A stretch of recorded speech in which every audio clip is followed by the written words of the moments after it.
Vitamins और minerals कुछ ऐसे पदार्थ होते हैं जो हमारे शरीर की नॉर्मल फंक्शनिंग, ग्रोथ और डेवलपमेंट के लिए बहुत ज़रूरी होते हैं।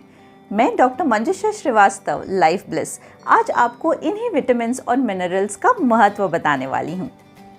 फ्रेंड्स, आज के इस वीडियो में हम इन्हीं विटामिन्स और मिनरल्स के बारे में विस्तार में बात करेंगे। हम जानेंगे कि ये विटामिन्स हमारे शरीर के लिए क्यों ज़रूरी है और इनके ना होने से हमारे शरीर को क्या नुकसान हो सकता है और ये विटामिन्स हमें कहाँ से मिल सकते हैं। हमारा शरीर विटामिन्स खुद नहीं बनाता, ये हमें कई प्रकार के खाद्य पदार्थों से मिलते हैं। विटामिन्स दो प्रकार के होते हैं, वाटर सोल्यूबल और fat soluble vitamins. Water soluble vitamins होते हैं vitamin B and vitamin C, और फैट सोल्यूबल विटामिन्स होते हैं vitamin A, D, E and K. जो वाटर सोल्यूबल विटामिन्स होते हैं वो हमारे बॉडी में ज़्यादा देर तक स्टोर नहीं किए जा सकते, लेकिन जो फैट सोल्यूबल विटामिन्स होते हैं वो हमारा शरीर काफ़ी देर तक स्टोर कर सकता है। सबसे पहले बात करते हैं विटामिन ए या रेटिनॉल के बारे में। ये एक फैट सोल्यूबल विटामिन है जो हमारे बॉडी के फैट सेल्स में स्टोर होता है। विटामिन ए हमारे शरीर के लिए बहुत ज़रूरी है, स्पेशली हमारे दांत, हमारी हड्डियाँ, हमारी आँखें और हमारी त्वचा के लिए। विटामिन ए की कमी से नाइट ब्लाइंडनेस हो सकता है, जिसे रातौंधी भी कहा जाता है। विटामिन ए हमें गहरे रंगों की सब्जियाँ, फलों से और एग योक, दूध के पदार्थ और मांस मच्छी से मिलता है। विटामिन बी कई प्रकार के होते हैं, जिन्हें बी कॉम्प्लेक्स भी कहा जाता है। ये हमारे शरीर के लिए बहुत महत्वपूर्ण है, लेकिन आज हम खास करके बात करेंगे विटामिन बी12 यानी कोबालामाइन के बारे में। विटामिन बी12 से हमारे शरीर में रेड ब्लड सेल्स बनते हैं। विटामिन बी12 हमारे सेंट्रल नर्वस सिस्टम और मेटाबॉलिज्म के लिए बहुत महत्वपूर्ण है। विटामिन बी12 की कमी से हमारे शरीर में खून कम हो जाता है, अनीमिया हो जाता है।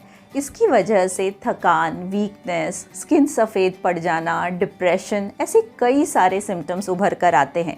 हमने अनीमिया पर एक खास वीडियो बनाया है जो YouTube पे अपलोडेड है। हम आपसे रिक्वेस्ट करते हैं कि अगर आप अनीमिया के बारे में और जानकारी चाहते हैं तो हमारे ये वीडियो ज़रूर देखें।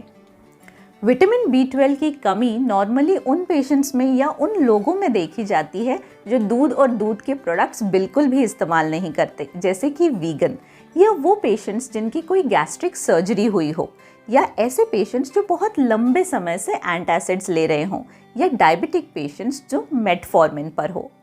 विटामिन बी ज़्यादातर रेड मीट, हरी बीन्स, गन्ना, नट्स, दूध के पदार्थ, ऐसी चीज़ों में मिल सकता है।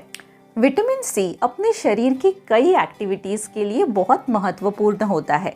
इसका सबसे इम्पॉर्टेंट रोल होता है अपने शरीर की रोग प्रतिकारक शक्ति यानी इम्यूनिटी बढ़ाने के लिए। एलर्जी कम करने में भी विटामिन सी का एक खास इम्पॉर्टेंट रोल है। शरीर के घाव को जल्द भरने में भी विटामिन सी का बहुत महत्वपूर्ण योगदान होता है। विटामिन सी अगर अपने शरीर में पर्याप्त मात्रा में ना हो तो स्कर्वी नामक एक बीमारी होती है, जिसकी वजह से दांत कमज़ोर हो जाते हैं, मसूड़े सूज जाते हैं, उसमें से खून आने लगता है। विटामिन सी हमें खट्टे फल जैसे कि आंवला, संतरे, मौसम्बी, नींबू, इनसे मिलता है, और हरी सब्जियां जैसे कि ब्रोकोली, शिमला मिर्च, पालक, ये भी बहुत हाई एंड रिच सोर्सेस हैं विटामिन सी के। अब बात करते हैं विटामिन डी के बारे में। विटामिन डी हमारे शरीर में कैल्शियम अब्जॉर्ब करने में मदद करता है और हमारे बोन्स को स्ट्रॉन्ग रखता है।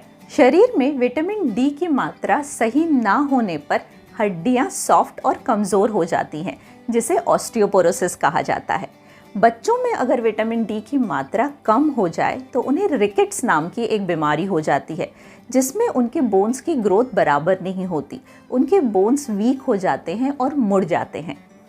वैसे तो सूरज की किरणों की मदद से हमारा शरीर खुद ही विटामिन डी बना लेता है, लेकिन अगर किसी कारणवश हमें इसकी कमी हो जाए तो दूध, अंडे, फिश या फिश ऑयल से हमें विटामिन डी मिल सकता है।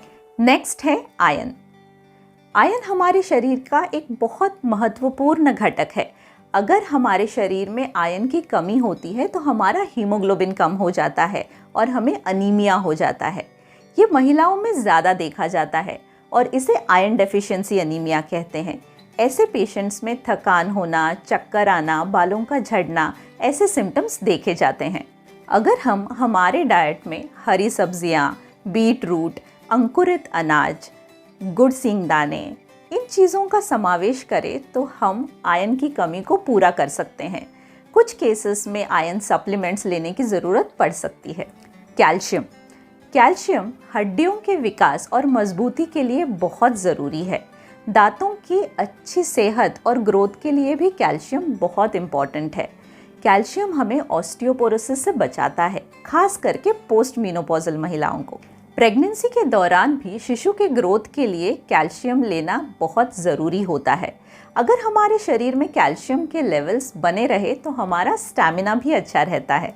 कैल्शियम हमें खसखस, तिल, रागी, पालक, सोयाबीन, चीज़, दही, पनीर इनके सेवन से मिल सकता है। दोस्तों, इन विटामिन्स और मिनरल्स की हमारे शरीर को बहुत छोटी मात्रा में ज़रूरत होती है, लेकिन अगर ये ना मिले तो कई बीमारियां भी हो सकती हैं। दोस्तों, किसी ने ठीक ही कहा है, when the diet is wrong, medicine is of no use, and when the diet is correct, medicine is of no need।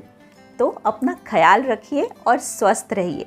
अगर आपको हमारा ये YouTube वीडियो पसंद आया है तो लाइक कीजिए, शेयर कीजिए और सब्सक्राइब कीजिए। हम इसी तरीके के हेल्थ रिलेटेड वीडियोस आपके लिए बनाते रहेंगे। नमस्कार।